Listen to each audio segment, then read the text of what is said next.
আজকে আমাদের board meeting ছিল।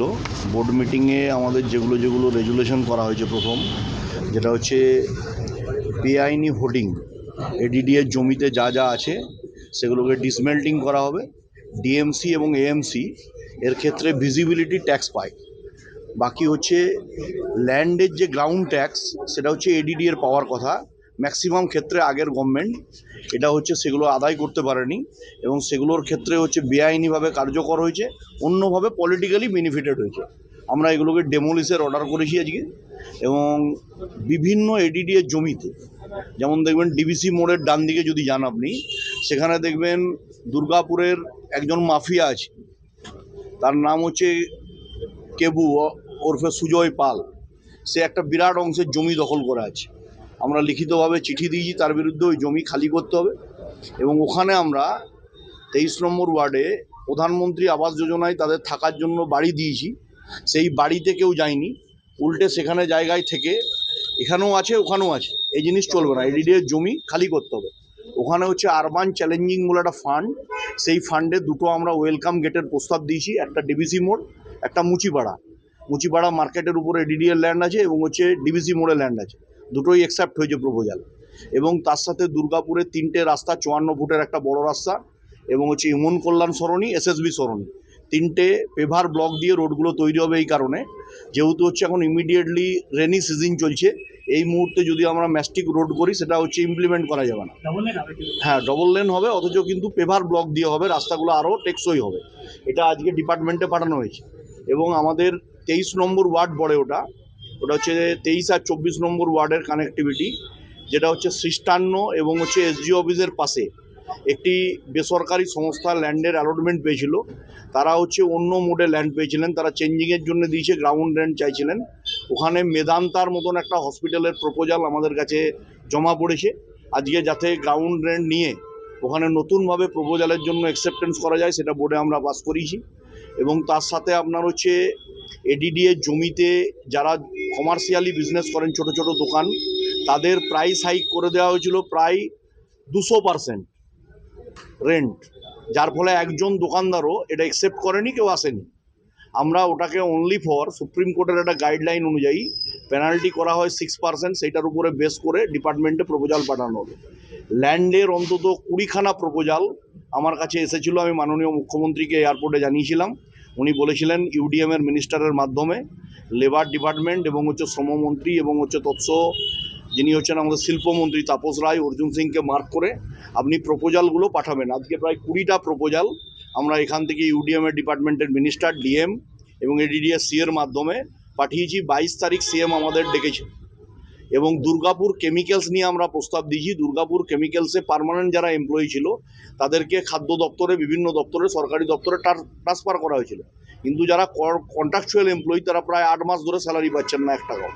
আমরা 2 বিধায়কই বলেছি, এক্ষেত্রে হচ্ছে আমাদের ইউডিএমের ডিপার্টমেন্ট এবং হচ্ছে পিপিপি মডেলে যদি কোনো বেসরকারি উদ্যোগপতি এসে যে প্রোডাক্টগুলো তৈরি করবেন, সেই প্রোডাক্টগুলো আমাদের লাগে হচ্ছে পঞ্চায়েত দপ্তর এবং হচ্ছে মিউনিসিপ্যাল বডি।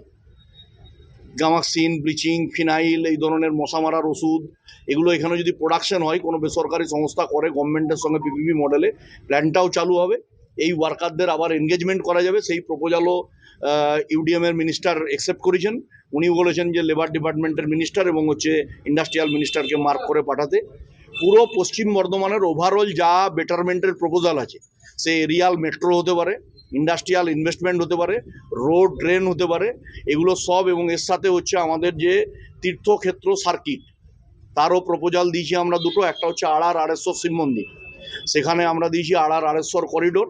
এবং দুর্গাপুরের থেকে প্রথম ভারতবর্ষে দুর্গাপুজো শুরু হয়েছিল রাজা সুরতের আমলে গড় চণ্ডীধাম, সেই গড় চণ্ডীধামের তোরণ, গড় চণ্ডীধামের ওখানে ইনফ্রাস্ট্রাকচার ডেভেলপমেন্ট। এর সাথে সাথে যারা আড়ার আড়েশ্বর শিব মন্দিরে 500 বছরের পুরনো মন্দির জল ঢালতে যাবেন, তাদেরকে আমরা আসানসোল দুর্গাপুর ডেভেলপমেন্ট অথরিটির উদ্যোগে আমরা ওখানে একটা শিবির করছি। যে শিবির থেকে পুলিশ থাকবেন, প্রশাসনের লোকেরা থাকবেন, আমাদের জনপ্রতিনিধিরা থাকবে। সেখান থেকে হচ্ছে ওআরএস জল থেকে শুরু করে সব ধরনের এই সার্ভিস আমরা ইউটিলিটি দেবো। এবং যারা বাঁশকোপা টোলের কাছে এডিডি এর উদ্যোগে একটা হচ্ছে কিওস্ক করা হয়েছে, বড় করে যাত্রী নিবাস করা হয়েছে, সেট করা হয়েছে। যারা বাবাধামে জল ঢালতে যাচ্ছেন তাদের জন্য আমরা ওখানে ইউটিলিটি সার্ভিস রেখেছি, জল দেওয়া, সেখান থেকে হচ্ছে ওআরএস দেওয়া, মিনিমাম কিছু ছোলা এই ধরনের খাবার রাখা এবং সব ধরনের সহযোগিতা দেওয়া, আমরা এগুলো এডিডিএর মাধ্যমে করছি। এর বাইরে বেশ কিছু জমি আছে, যারা ইন্ডাস্ট্রিয়াল সেক্টরে 20 বছর 25 বছর 30 বছর সেই জমিগুলো নিয়েছেন, ইন্ডাস্ট্রি করব বলে নিয়েছেন, কেউ কমার্শিয়াল প্রপোজাল করব বলে নিয়েছেন, অথচ কোনো ধরনের কোনো প্রপোজাল তৈরি করেননি, জমিগুলোকে নিয়ে ফেলে রেখেছেন। আমরা সেক্ষেত্রে বলেছি ইমিডিয়েটলি ওই জমিগুলোকে রিজামশন করতে হবে, নতুনভাবে যারা প্রপোজাল দেবেন, নতুন উদ্যোগপতি আসবেন সেটাকে নেওয়া হবে। এবং তার সাথে সাথে আমাদের সেমিকন্ডাক্টর হাব, যে দুর্গাপুরের জন্য রাজ্য বাজেটে 1 লক্ষ কোটি টাকার প্রপোজাল দেওয়া হয়েছে, সেই প্রপোজালে হেমশিলা স্কুলের সামনের যে জমি, যা আগের চেয়ারম্যান 1 টাকায় নিজের ব্যক্তিগত স্বার্থসিদ্ধি করার চেষ্টা করেছিলেন, সেটাকে ক্যান্সেলেশন করে আজকে নতুনভাবে ওই জমিতে সেমিকন্ডাক্টর হাব এবং বিওজিএল প্ল্যান্টের যে সংলগ্ন যে জমি এবং বিওজিএলের যে জমিতে হচ্ছে ট্রান্সপোর্টের একটা প্রপোজাল এসেছিল, যেখানে হচ্ছে টার্মিনাস তৈরি হবে, 250 কোটি টাকার প্রপোজাল ছিল। আমরা বলেছি এই প্রপোজাল চলবে না, এর থেকে আমাদের রেভিনিউ আসবে না। আমরা ওখানে বলেছি যে লজিস্টিক হাব তৈরি করতে হবে, লজিস্টিক হাবের মধ্যে টার্মিনাস থাকবে। ঠিক সেমভাবে আরবান চ্যালেঞ্জিং ফান্ড থেকে, আরবান চ্যালেঞ্জিং ফান্ডের সিস্টেম হচ্ছে 25% স্টেট গভর্নমেন্ট দেয়, 25% দেয় হচ্ছে আপনার সেন্ট্রাল গভর্নমেন্ট, 50% পিপিপি মডেলে কেউ ইনভেস্টমেন্ট করতে পারে। এরকম ছোট ছোট যে মার্কেটগুলো আছে, চণ্ডীদাস মার্কেট, দুর্গাপুর বাজার, মুচিপাড়া বাজার, বেনাচিটি বাজার, সেখানে পার্কিং প্লাজা তৈরি করা, সেখানে হচ্ছে G1 2 3-তে হচ্ছে মার্কেট করা, টপ ফ্লোরে গ্লোব রেস্টুরেন্ট, যার মধ্যে যেমন ক্যালকাটায় বিশ্ব বাংলা আছে দেখবেন, উপরে লোগো করা আছে, তার ভেতরে রেস্টুরেন্ট আছে। এই ধরনের আপনার হচ্ছে ওখানে প্রপোজাল তৈরি করে তার মধ্যে ওয়েলকাম গেট করা। তাহলে শুধু ওয়েলকাম গেট করলাম আর তার থেকে রেভিনিউ এলো না, এটা আমরা রেভিনিউ লস করতাম। এই প্রপোজালগুলো আমরা দিয়েছি। আজকে বোর্ড মিটিংয়ে সমগ্রভাবে যা প্রপোজাল গেছে, এটা দুর্গাপুরের জন্য আমি বলতে পারি যে কলকাতার পর ডেস্টিনেশন দুর্গাপুর হবে এবং এটা মার্কড হবে। এবং অলরেডি আমরা বলেছি যদি আসানসোলে মেডিকেল কলেজ যায়, ইএসআই হাসপাতালকে দুর্গাপুরে করতে হবে, তারও প্রপোজাল আজকে এখান থেকে অ্যাকসেপ্টেড করে পাঠানো হচ্ছে ডিপার্টমেন্টে লেবার মিনিস্টারের কাছে, অর্জুন সিং মহোদয়ের কাছে। আমরা এগুলো না, দেখুন গ্রিন সিগন্যাল বলে কিছু হয় না, এগুলো আমরা ডিপার্টমেন্টে পাঠাচ্ছি। 22 তারিখ বিকেল 4টের সময় সিএম আমাদের পশ্চিম বর্ধমান জেলার 9 এমএলএসকে, মানে 7 এমএলএস 2 জন মিনিস্টার, সবাইকে একত্রিতভাবে ডেকেছেন। আমরা এগুলো ইমপ্লিমেন্ট করাবো। আগের সরকার যা পারেনি আমরা তা করে দেখাবো। আমাদের প্রধানমন্ত্রী বলেছেন ওই জন্য কথা কম কাজ বেশি, তাই আমরা কথা কম কাজ বেশি করছি।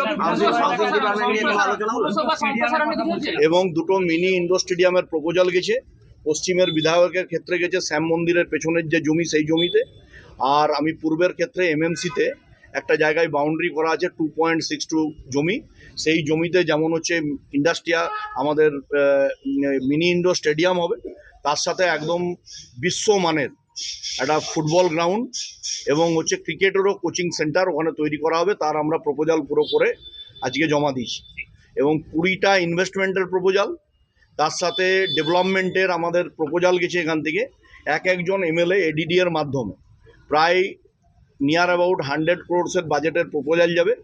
একটা অ্যাসেম্বলিতে 10 CR করে প্রপোজাল ডেভেলপমেন্টের পারপাস, সেটা রোড, ড্রেন, ইলেকট্রিসিটির ক্ষেত্রে আমরা সোলারকে প্রায়োরিটি দিয়েছি, যেহেতু হচ্ছে ইলেকট্রিক্যাল ইনস্টলমেন্টের পর তার বিলিংয়ের চার্জেস কে নেবে, এটা নিয়ে একটা ডিপার্টমেন্টালি গণ্ডগোল চলে। সোলার হলে এটা থাকবে না, তাই সোলারের উপর জোর দেওয়া হয়েছে। সামগ্রিকভাবে দুর্গাপুরে একটা উন্নয়ন হবে এবং আগস্টের 22 তারিখ করে আবার সিএম দুর্গাপুর আসবেন, আবার একটা ইন্ডাস্ট্রির ফিতে কাটার জন্য, উদ্বোধন করার জন্য। আর আগে সিএমকে দেখতেন পিতৃপক্ষ পড়তো, অর্থাৎ মহালয়ার আগেই দেবীপক্ষের সূচনা হতো না, পিতৃপক্ষ থেকে ছোট কাঁচি নিয়ে মমতা ব্যানার্জি ক্লাবে ক্লাবে পাড়ায় পাড়ায় ঘুরে বেড়াতেন, দুর্গাপুজোর ফিতে কাটতেন। আর আমাদের মুখ্যমন্ত্রী আসবেন ইন্ডাস্ট্রির ফিতে কাটার জন্য। আগের গভর্নমেন্টের থেকে এই গভর্নমেন্টের পরিবর্তন হচ্ছে এটাই। হাউসিং ডেভেলপমেন্ট নিয়ে কোনো